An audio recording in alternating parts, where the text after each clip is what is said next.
Hey guys, how are we doing? It's Cryptoinsightuk here, bringing you back another YouTube video. And I'm going to start with a little bit of a rant because, I don't know, just a few things have been going wrong the last few days. And now my new bloody camera is completely broken, like, won't switch on. Like, it's locked out like this. It's just, it's done out here. So that's always good when you're in the middle of Bali. So we're back to, I've just banged my elbow on the table, we're back to phones and laptops only. So that's just what I'm going to be putting content out on for the next however long, guys. And you're going to have to like it or lump it, unfortunately. I've got my mic coming, hopefully, with my sister who's coming tomorrow. Then I can get some better audio quality. But other than that, we're back to phones and laptops. So I'm just going to zoom through a sick video today. We're going to talk about a bit of news, like global macro news, a bit of crypto news, a bit of Ripple. They've had a few important things happening, and then a bit about the SEC at the end. I actually hate the SEC straight up. It's going to be, yeah, that's it. I do want to announce one other thing as well, is I'm going to start a second channel about like my life, like Bali, all the stuff that I've done, and just little tips for people along the way. And I'm just going to leave it there. And the second channel is called on TikTok, Will's Life and Health, and I'm going to get the same handle on YouTube as well. But let's just get on with this. So far, our newsletter has returned 313%. We've done a little breakdown here. Obviously, I said as this would assume equal weight on each trade, which you wouldn't probably take because like the biggest percentage gain is like WTK and it's quite a risky asset. But then we also have gains like 3% on the pound against the USD, 3% on euro against USD, and you're probably going to take leverage on things like that, maybe taking leverage on oil as well, and on Bitcoin as well, depending on how you play your trades, etc. So the Fed is in the red. This is the first time in 10 years the Fed have had a negative year on their balance sheet. So this is just something to keep your eye on, guys. It's not a huge story, but basically bonds are blowing up and the Fed are still saying there's nothing wrong at the minute, or they're going to keep hiking rates until things break, which I would suggest they have. By the way, I've already recorded this YouTube video on the camera. So I'm sorry if I'm a bit in a bad mood, which I would suggest they already have. The UK doubles down on its QE, buying £10 billion a day now of gilts. That's because their gilt rates soared all the way up here the other day, and then that's when the Bank of England stepped in to buy £5 billion a day. They started to cool off a little bit, but they've still, even with the £5 billion a day purchases, have soared back up to pretty much the same heights as they were. So the Bank of England are like, crap, let's double down. I accidentally just put it on 3 years. I'm just going to quickly try and show you on the candlestick layout. Look, pretty much back to the exact same height, and the Bank of England doubled down. And it doesn't seem to have done too much. It's basically stayed up there, and I've just spat my keyboard as well. So that's always fun. Yeah, so if you can feel my tension, guys, I am sorry about that today. Like, it's going to be one of those days. I've recorded everything on my camera. I'm going to shut up, actually. So, next. Huge announcement here. Google partners with Coinbase to accept cryptocurrency for cloud services. This is a huge announcement. Google are dipping their toe in the game. What is the next step? Are they going to be putting some of their cash into crypto? Who knows? It's massive news. And I think that this and the next tweet, which is America's oldest bank, BNY Mellon, now offers Bitcoin custody.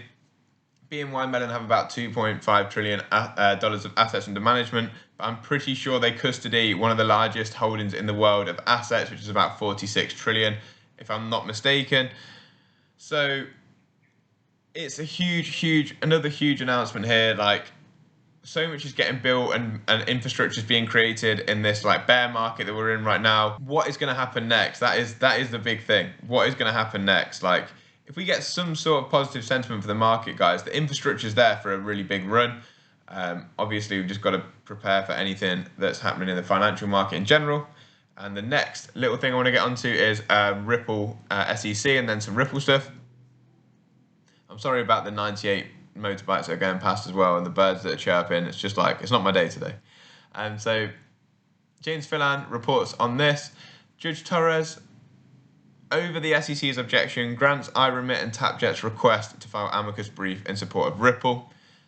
So they can now file their reports to say why XRP isn't a security. They've got until the 12th of October to do this. And the SEC filed a an appeal to say they don't want them to do that, but Judge Torres didn't even acknowledge the SEC's appeal and just said, look, they're allowed to do that. So maybe the judge is starting to turn a corner on the SEC and starting to get fed up with their BS. Next, Ripple have 2 new ODL partners, Lemonway and XBAT. Lemonway from France, XBAT from Sweden. Lemonway is able to drive operational efficiencies by eliminating the need for Lemonway to pre-fund accounts abroad, giving them the opportunity to use previously trapped pre-funded capital to grow and scale their business. So they're using their treasury with ODL. And XBAT are basically helping payments from Sweden into Thailand using, supported by Tranglo, which again is there's 2 huge ODL partners there. I've not had one in France yet, and I'm pretty sure we haven't got one in Sweden at the minute, but it's looking good, guys. Like it's more volume onto the ODL corridors. Over time, will in my opinion, increase the price of XRP. This is what the CEO of Lemonway said. Ripple's solution allows us greater flexibility when making payments to our partners, releasing us from traditional banking cut-off cycle and driving operational efficiencies, which will allow us to free up funds to invest in our businesses while enhancing our customers' offering. The XBAT CEO said, "We believe international payments should be quick and seamless. This is why we're excited to establish our new partnership to streamline the process for our customers sending remittances between the 2 countries, making the process faster, more reliable and lowering costs." So guys, as you can see, XRP is being used for real-world use cases here. XRP settles on-demand liquidity. So XRP as the asset is actually leveraged in these corridors and will be used for these transactions. Next, we're on to the SEC in general. Grayscale have filed their first brief in the lawsuit that they've taken to the SEC, basically saying, why haven't you let us file an ETF for Bitcoin? The SEC, obviously being the SEC, haven't even... they've just said, oh, you can't file an ETF, but haven't given any reason. And they've said over 850,000 Americans own Grayscale Bitcoin Trust. It's time for the SEC to approve spot-based Bitcoin ETF. So Grayscale are not happy with the SEC. Obviously, you can find out more about that there. Either check out Barry Silver's tweet to find the link, or just go over to Globe Newswire. There's their stories here for Grayscale. And finally, Bored Ape creator Yuga Labs faces SEC probe.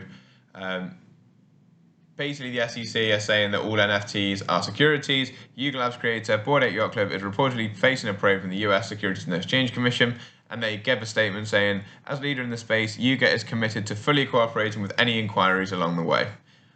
So let's see what happens, but the price of ape coins come down significantly, which is great because I've got a position in that with one of my clients, and we also have an ape, but the ape floors pretty much stayed the same. It's come down a tiny bit, but let's see what happens, guys. The SEC just doing what they do, like regulating through enforcement and not putting any sort of guidelines out there. It's just a bit of a madness as always.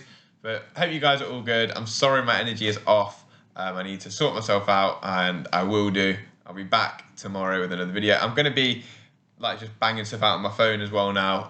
Going to try and get more active on my content, but let's see what happens. Hopefully this camera decides to sort itself out, but I can't imagine it will, because when I started recording, the screen just literally turned green and switched off. So that was a really exciting experience after I'd finished about half an hour's worth of filming, because I'm filming that second channel as well. But anyway, guys, have a sick day. I'll speak to you soon. Peace up, A-Town down, as Usher would say.